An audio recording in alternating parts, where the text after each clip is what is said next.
Ladies and gentlemen, let me tell you something that might shock you. You are already brainwashed. The only question is, who did the washing? Was it the media? Was it your broke friends? Was it your fear, your failures, or that voice in your head that says, be realistic? Let me be clear, you don't what you want in life, you get what you're programmed to expect. So if you want to change your life, stop trying to fix the fruit and start dealing with the root. And that root is your thinking. I'm talking about intentional, divine, transformational, supernatural brainwashing. Because if you don't brainwash yourself, the world will. You are already brainwashed. Choose who does the washing. This statement might sound extreme at first, but if you take a closer look at your life, your beliefs, your habits, and your results, you'll start to see the truth in it. Every day, from the moment we were born, we have been influenced, shaped, and programmed by the world around us. The question isn't whether or not you've been brainwashed. The question is, A, who has been doing the brainwashing, and whether it's moving you toward your purpose or away from it. Think about this. When you were a child, you didn't get to choose what to believe.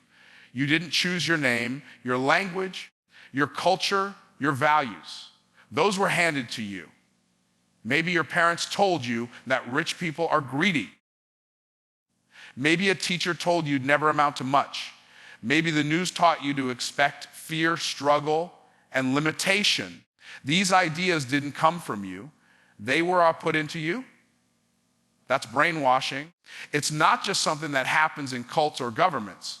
It happens in everyday life, subtly and repeatedly, until you accept it as truth.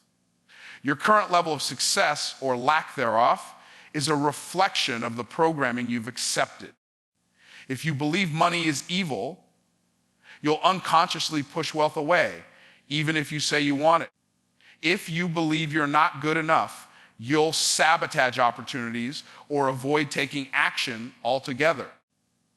The problem isn't that you don't have talent or potential, as it helps us. The problem is that you're operating with a software system that was installed by people who weren't living the kind of life you want.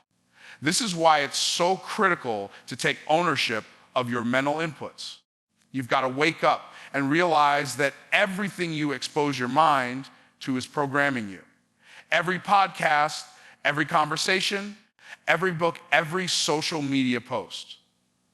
It's either pushing you closer to your calling or pulling you further from it.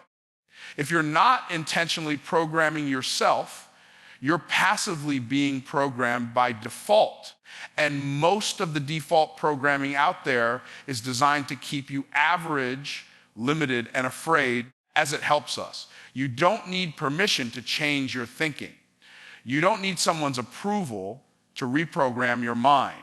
What you need is intention. You need to become the gatekeeper of your own mind and decide what gets in. You have to stop letting broke people teach you about money. Stop letting people with no vision tell you what's realistic. Stop letting failure and doubt rent space in your head, just like you wouldn't let someone dump trash in your living room.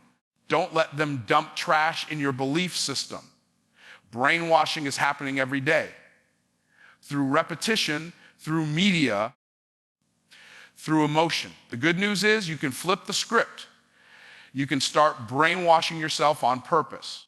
You can repeat truth instead of lies. You can flood your mind with abundance, not scarcity. With possibility, not limitation.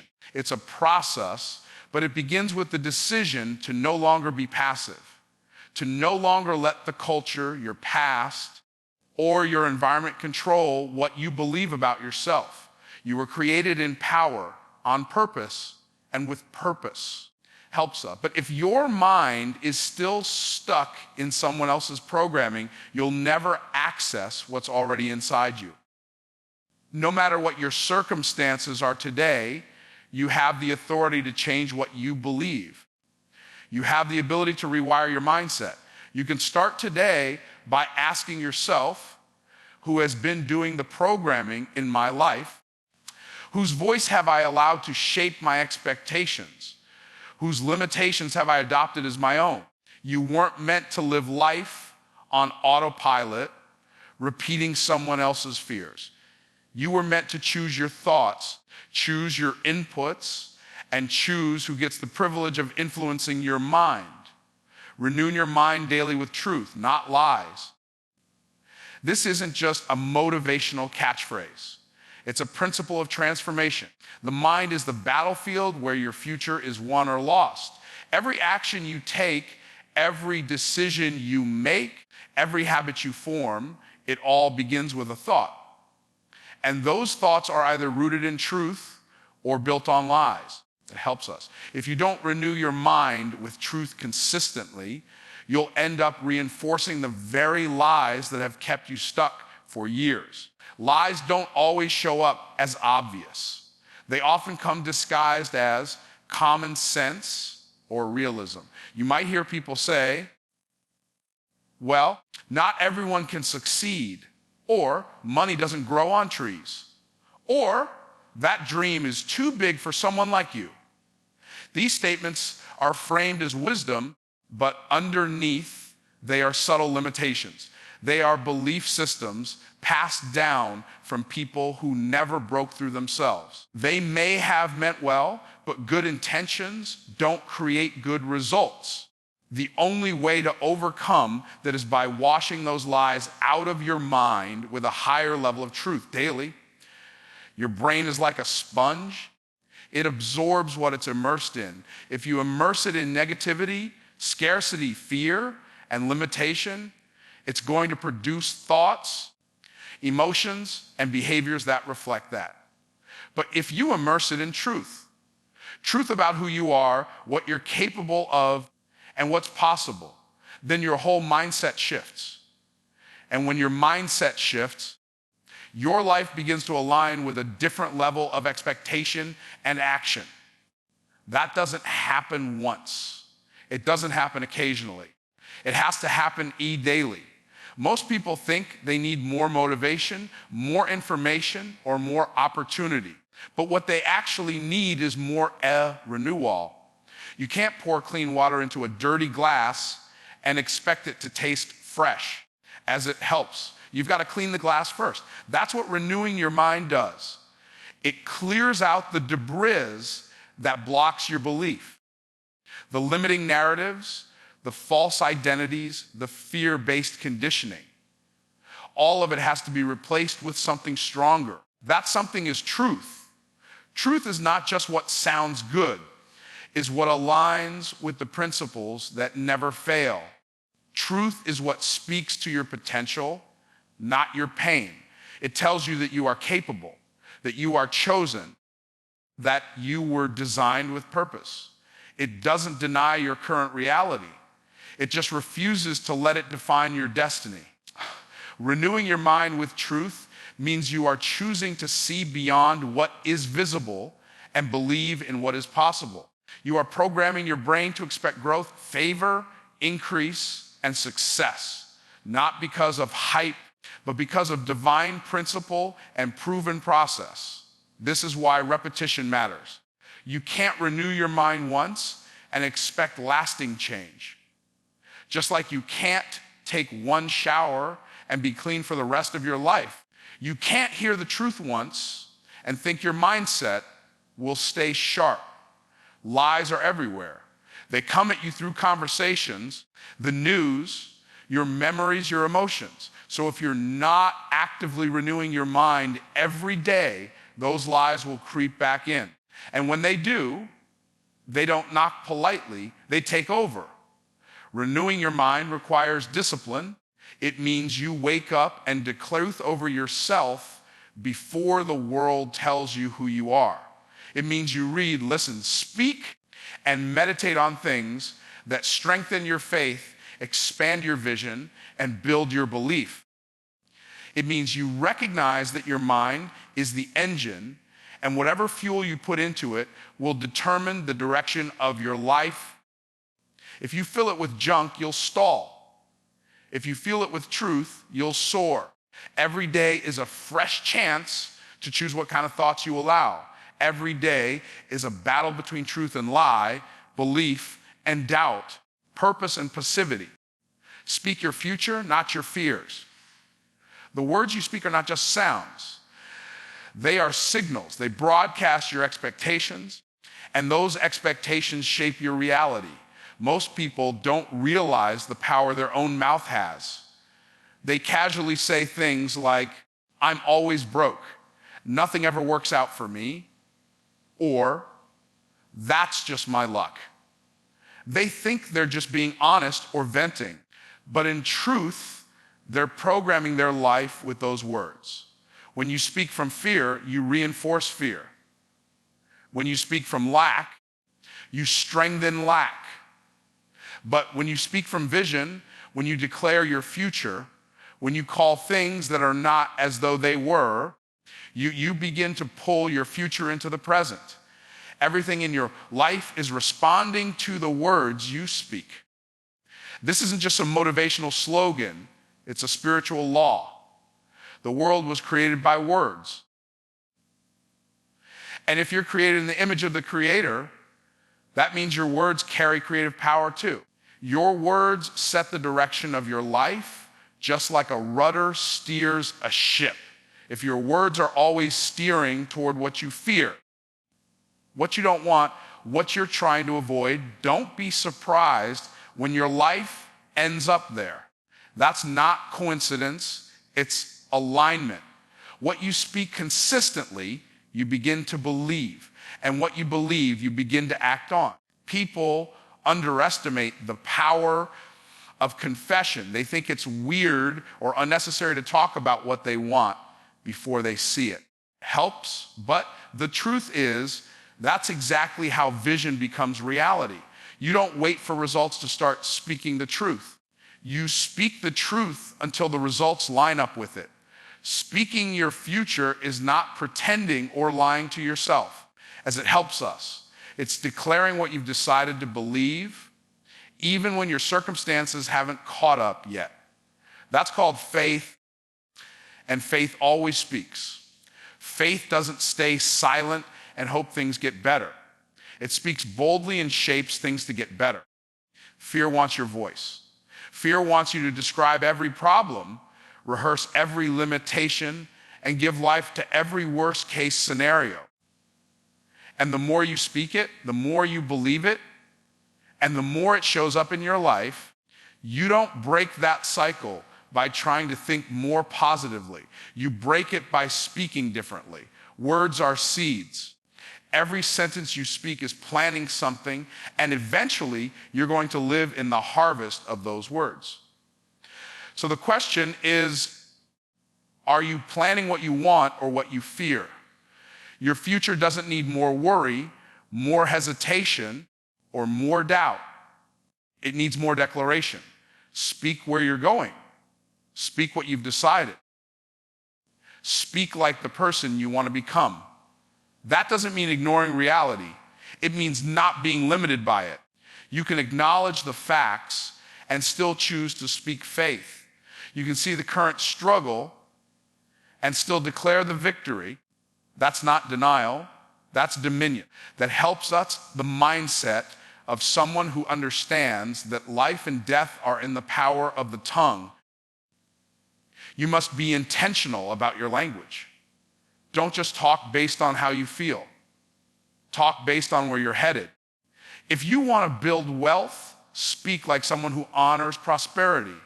If you want health, speak like someone whose body is aligned with strength and energy. If you want growth, speak like someone who expects to expand.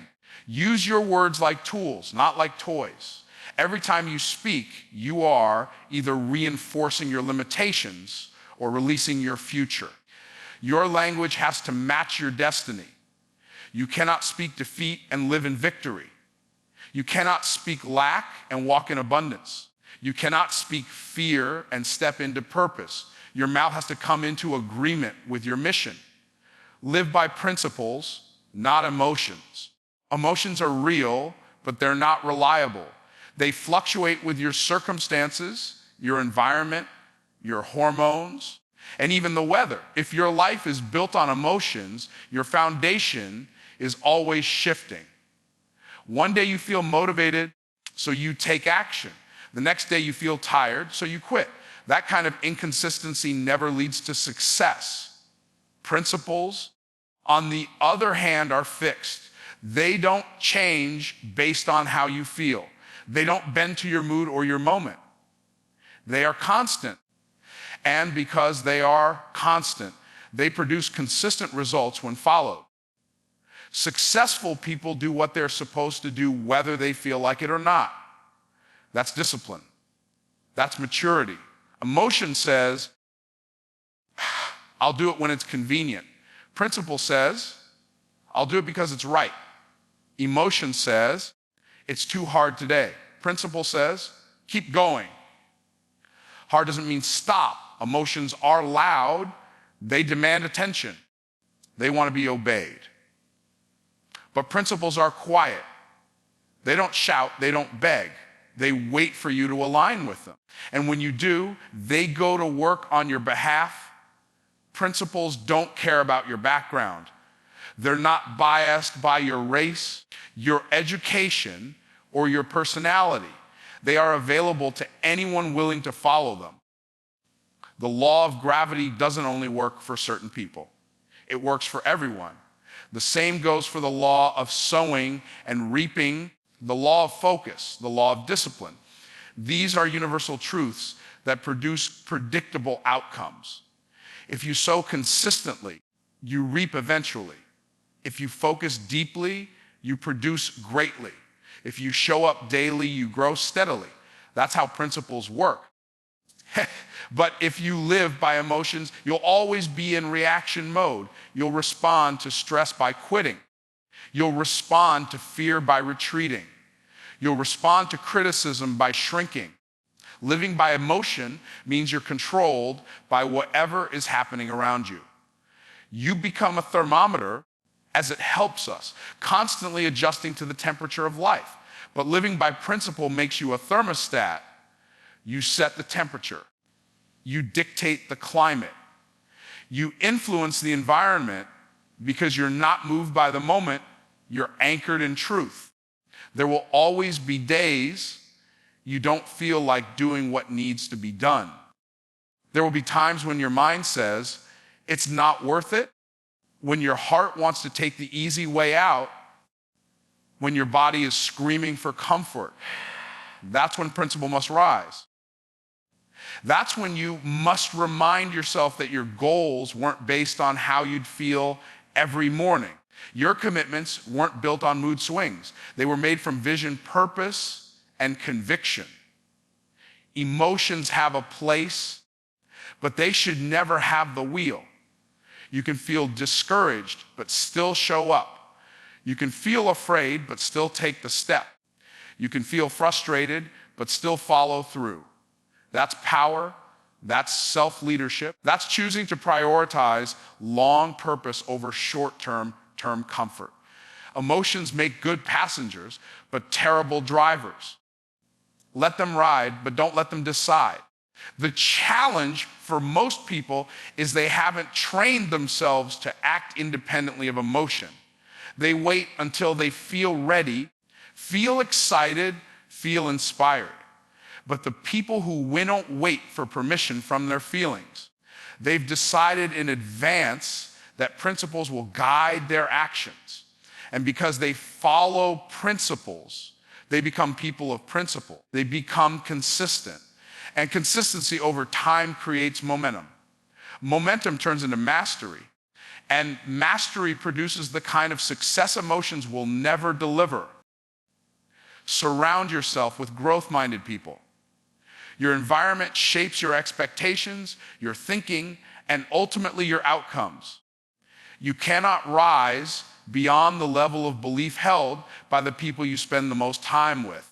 If your circle is filled with people who constantly complain, make excuses, blame circumstances, and settle for mediocrity, it's only a matter of time before you start doing the same.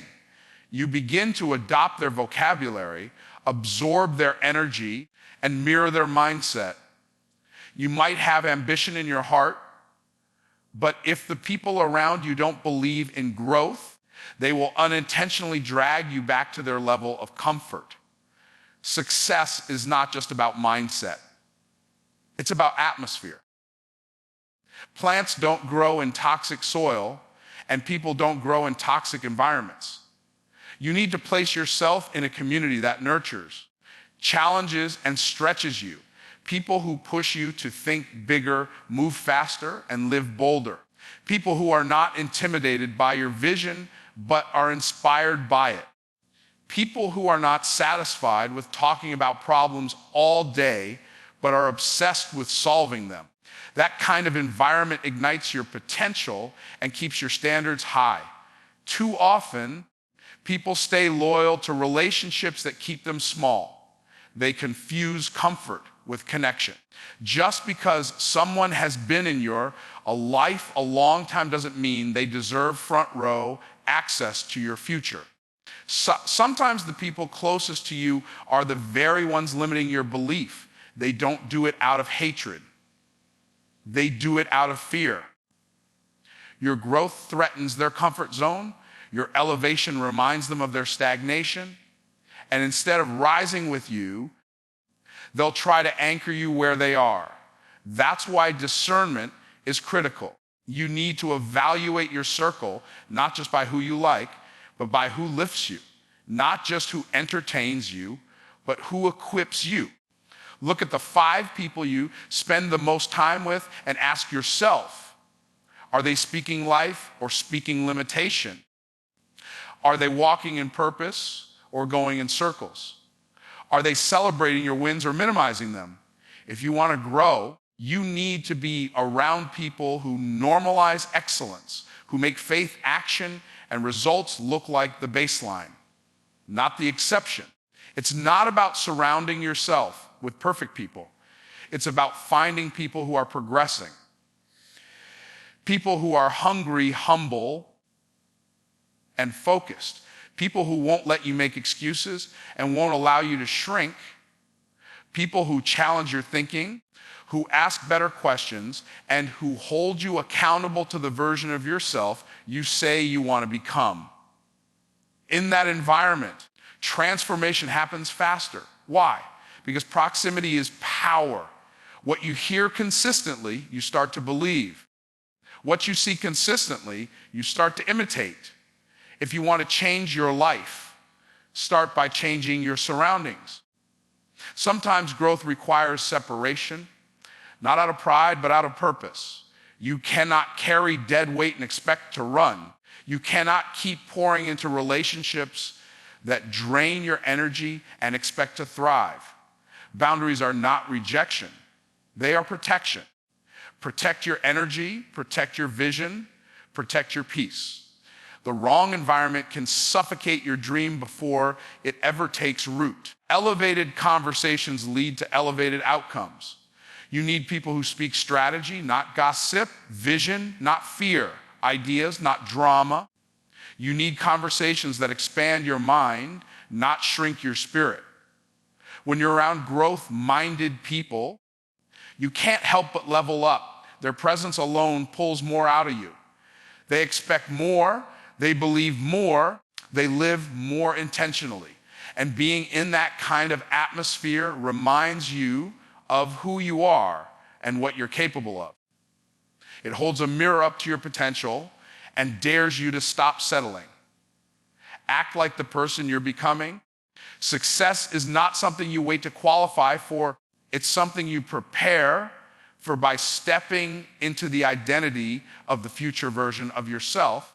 Most people are waiting to feel confident before they take action, waiting to see results before they change behavior, waiting to have resources before they act resourcefully. But that's backward thinking. The truth is, you have to move like the person you want to become before you see the evidence. You don't become successful and act successful. You act successful and then become successful. Your identity drives your behavior. If you keep seeing yourself as broke, you'll keep managing money like a broke person. If you see yourself as unhealthy, you'll keep eating, thinking, and living like someone who expects poor health. But when you shift your identity, when you begin to think, speak, and act like the future version of yourself, you start creating results that align with that new standard. It's not fake. It's alignment. You're not pretending, you're practicing. You're rehearsing the habits, the mindset, and the presence of the person you're growing into. You have to ask yourself, how does the next level version of me think? How do they manage time? How do they treat their body, their relationships, their money? How do they show up in a room? What do they say yes to? What do they say no to? Once you have that vision clearly in mind, as it helps us, you begin living into it right now. Someday, that's how transformation works. You don't change from the outside in, you change from the inside out. You make internal decisions that eventually manifest into external realities. Acting like the person you're becoming means you stop waiting for permission. You stop seeking validation from people who aren't going where you're going. You start showing up with posture, with clarity, with intention. You walk into situations not hoping you belong, but knowing you bring value. You make decisions based on vision, us, not comfort. You invest your time, your money, your energy like someone who understands that preparation precedes promotion. This is where many people struggle. They're stuck in cycles of self, doubt, and hesitation, hoping something outside of them will change how they feel on the inside. But what actually works is the opposite. You take action A as if you are already that person, and over time, your feelings begin to catch up. Confidence grows through action. Clarity grows through movement. Growth doesn't come from wishing. It comes from aligning your daily behavior with your highest standard. You can't keep saying you're building $1 million life and keep living with $10 habits. You can't say you want freedom while operating in fear. You can't say you want excellence while tolerating inconsistency. Every choice you make is a vote for the kind of person you believe yourself to be. So if you keep voting for the old version stays in power. But if you start casting votes through your actions, small daily decisions that line up with your future self, you start building a new identity with each step. You have to decide that the old version of you, the one who procrastinates, who hesitates, who second guesses, is no longer in charge. That version served a purpose, but it's time to retire it. The version you're becoming is disciplined, focused, powerful, and committed. And you don't become that version by chance. You become it by chase. It's not about having it all figured out. It's about moving in faith, acting as if the promise is already yours, showing up with excellence before the spotlight, practicing integrity before the applause, carrying the energy of your future before the world even notices.